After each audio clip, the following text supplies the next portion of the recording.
Louvado seja nosso Jesus Cristo. Estamos aqui para falar um pouco sobre o tempo forte que nós estamos vivendo, período da Quaresma, nos preparando para a Páscoa. Esse período é o período de conversão, é o período de nós buscarmos as coisas santas, buscarmos a nossa aproximação com Deus, buscar nosso entendimento da palavra.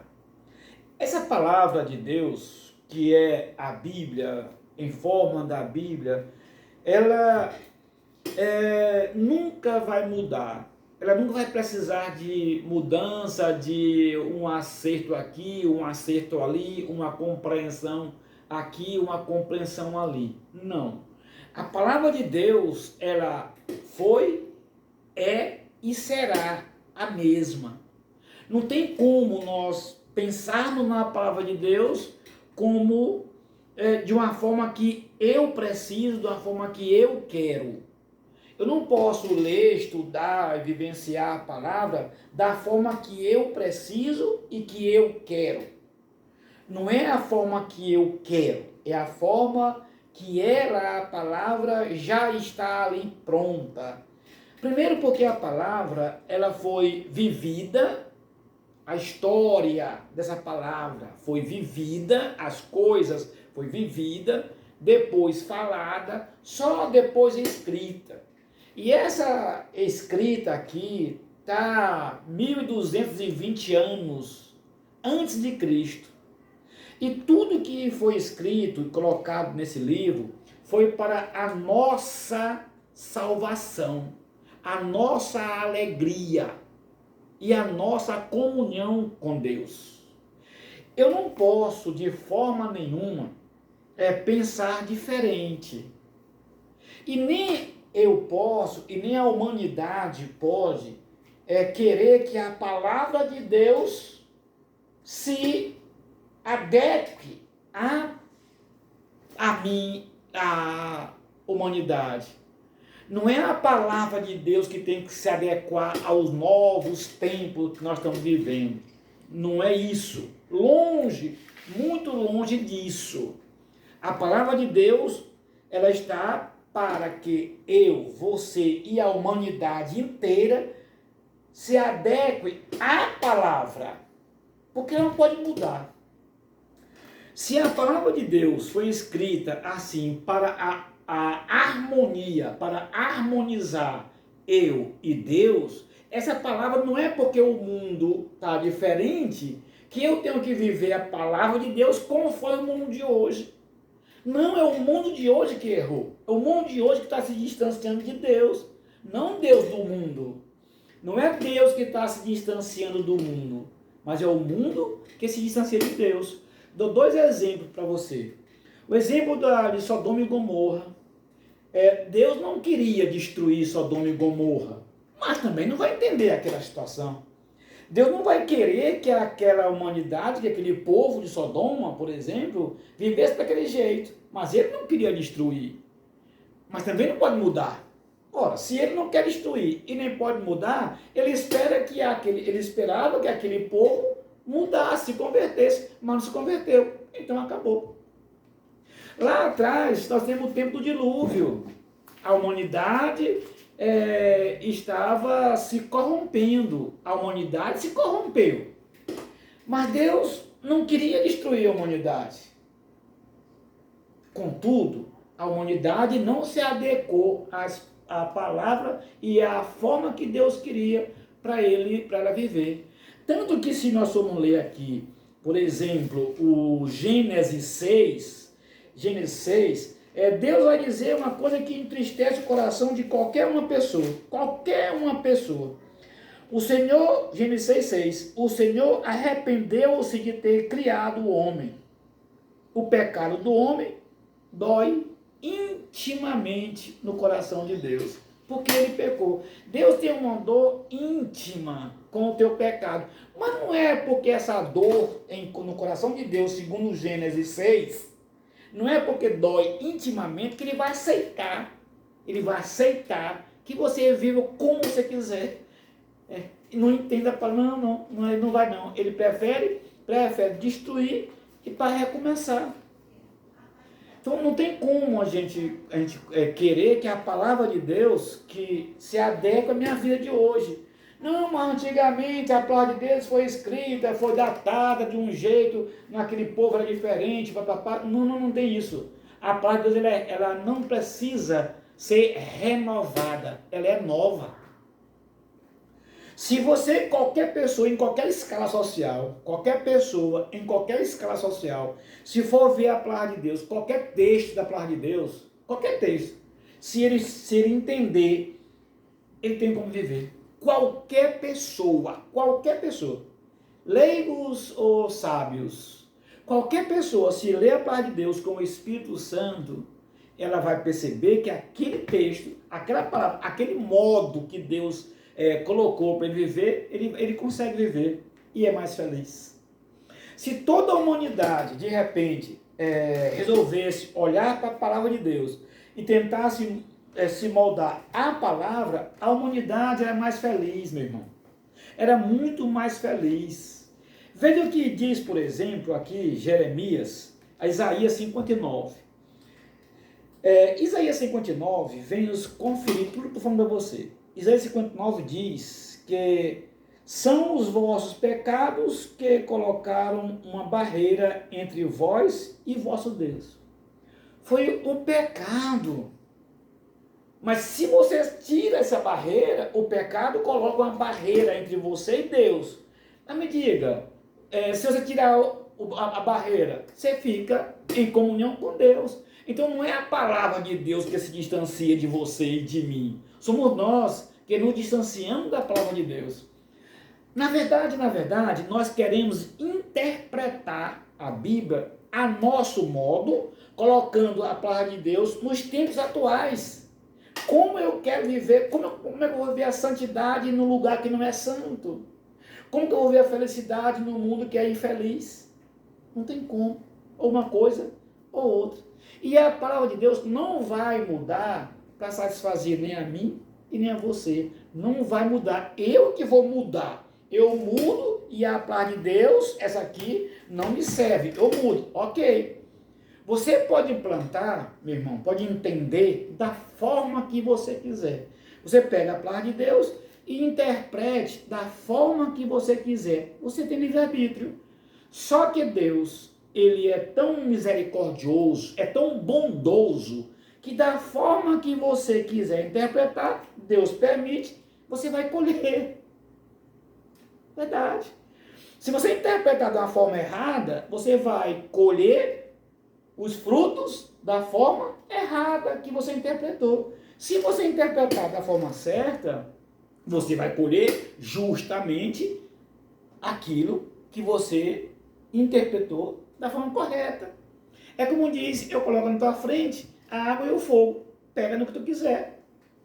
Eu não posso mudar essa história.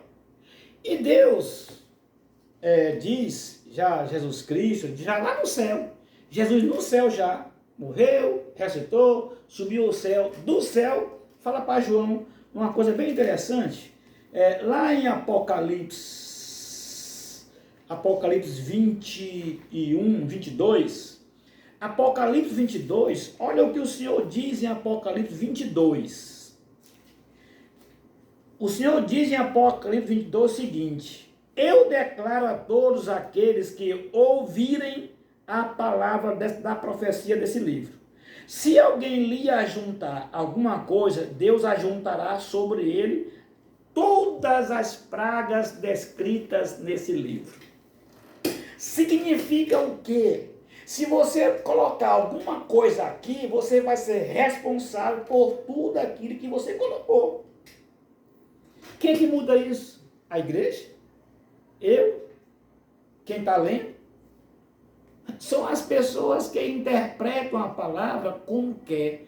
Eu dou um conselho. Se você quiser interpretar a Bíblia como você quer, eu dou um conselho. Compre uma Bíblia sua e na capa bote minha. Aí interprete como você quiser. Mas essa aqui, palavra de Deus, não pode ser interpretada a meu bel prazer. João escreve, continua esse texto dizendo assim: E se alguém desse livro, tirar qualquer coisa, Deus lhe tirará da sua parte da árvore da vida. Veja, se você tirar, Deus também lhe tira. Então, essa palavra, ela é inconteste. Não é porque ela foi escrita numa data remota, não é porque ela foi lá na época dos patriarcas, porque lá era assim. Não, não, não. Deus não falou de uma forma específica para um tempo. Não foi. Senão ele falaria tempo a tempo, mas ele falou uma vez só.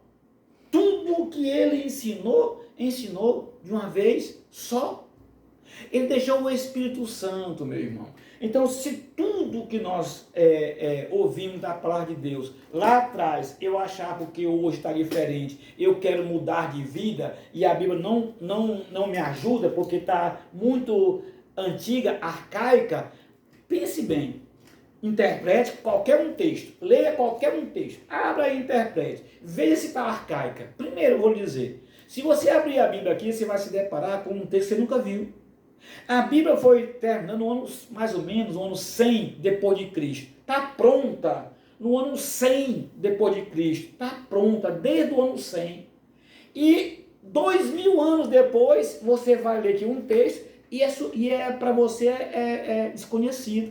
Ora, se você não conhece a palavra como convém, se você não tem acesso à palavra como convém, como é que eu posso? Você não, eu. Se eu não interpreto a palavra sempre, eu não tenho acesso à Bíblia, eu não sei ler a Bíblia, eu não tenho intimidade com a Bíblia, qual a moral que eu tenho de reclamar, de falar, de ensinar quem interpreta? Se eu não sei. Alguém diz, por exemplo, convertei-vos porque o tempo está próximo. Tá, João Batista.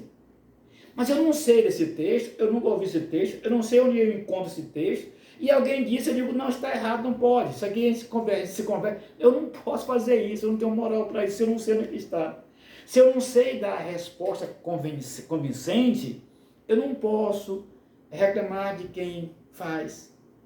Outra coisa, para a nossa comunhão, para a nossa felicidade, eu tenho que entender que, conforme São Paulo fala em 1 Coríntios 3, um é o que planta, outro é o que rega, outro é o que faz crescer. Cada um tem o seu salário. Se a palavra de Deus ela é propícia para as pessoas que vivem dela, por exemplo, pastores, os padres, os leigos dedicados, nós, eu e você que somos dedicados à palavra, nós temos como falar da Bíblia? Temos, porque eu vivo dela. Você tem, eu tenho, propício, real, mais correto, o padre, os pastores que estudam. Mas outra pessoa que não sabe, até confunde a Bíblia com o dicionário. É um livro. Essa pessoa tem como raciocinar um texto? Não. Então, nós devemos compreender que a palavra de Deus, eu tenho que me adequar à palavra de Deus, ontem, hoje e sempre. Não é a palavra que tem que se adequar a mim. Veja que esse livro, pronto, no ano 100, mais ou menos, depois de Cristo, e hoje, ano 2025, é o livro mais vendido na história. E sendo ainda o livro mais vendido, é o menos conhecido. Toda casa do mundo, aspas, tem uma Bíblia, toda família tem uma Bíblia, mas nem toda família sabe abrir a Bíblia, sabe ler a Bíblia, reza com a Bíblia, ora com a Bíblia, mas tem uma Bíblia em casa. Então eu preciso entender que eu preciso ir à fonte. Eu aqui preciso ir à fonte. Se eu estou com sede, eu devo ir à fonte e nunca a fonte a mim. Eu preciso ir à fonte, não a fonte a mim. A palavra de Deus está para mim. Aqui está para mim. Mas eu preciso ir onde ela está para viver dela. Então, Todas as reflexões da palavra de Deus, desde o Gênesis ao Apocalipse, são atuais. São atuais. Quando Jesus orienta os seus discípulos, quando o Apocalipse orienta os remanescentes, quando Moisés orienta o seu povo lá no Egito, lá do Egito para a Palestina, e dá os mandamentos, aqueles mandamentos, oh meu Deus do céu, se aqueles mandamentos fossem só para aquele povo de lá, eu podia muito bem roubar, matar, xingar, fazer o que quiser, que Deus não tinha nada a ver com isso, ele não botou nenhum mandamento. E se eu não viver o mandamento de Cristo, o novo mandamento, o amor, eu estou ferrado. Então, os 10 mandamentos, lá no Êxodo, lá no Monte Sinai. Mas você vai me dizer, não, lá no Êxodo, o Monte Sinai está para trás, Deus fez aquilo para eles lá. Não, foi não. Isso não tinha pagado. Então ele dizia, para vocês que estão a caminho de Canaã. Não. É para nós hoje. Os mandamentos é para nós hoje. O mandamento que Jesus diz, eis que vos dou um novo mandamento, amai-vos uns aos outros, não foi para os 12 discípulos, não. Foi para nós hoje. Se fosse só para eles, aí sim, estaria arcaica. Eu não podia adequar nesse novo modelo de vida. Meu irmão, minha irmã, você tem que entender que o mundo está numa velocidade muito grande. Muito grande é o mundo na velocidade. Se a Bíblia fosse adequar nessa situação todinha, a cada 10 anos, nós estaríamos numa situação diferente. Não, calma, está indo muito ligeiro, calma. Está aqui, ó, a palavra fonte está aqui, ó. Eu não preciso de muita coisa para ser feliz. Eu não preciso do ter, do ser e do poder para ser feliz. Eu preciso de Deus. Eu e você, para sermos felizes, só precisamos de Deus. Se eu e você não tivermos acesso a Deus, como você vai ter acesso à felicidade? E esse acesso a Deus tem um princípio, tem um início. Claro, sem falar nos mandamentos, o conhecimento, o acesso, o carinho, a bondade, o enriquecimento de Deus, começa aqui. Então busca a paz de Deus, que você vai ver o que é felicidade. Ela não muda, é sempre nova. Aqui é nova, tá para mim hoje nova. Gostaria muito que tivesse também para você nova. Não tem nada de arcaico, não. O que ela diz aqui independe de tudo que você vê por aí. Isso aqui independe de tudo que você vê por aí. Deus lhe abençoe, lhe proteja e lhe guarde. Juntos a nós. Nossa missão é lutar em favor da vida. Amém.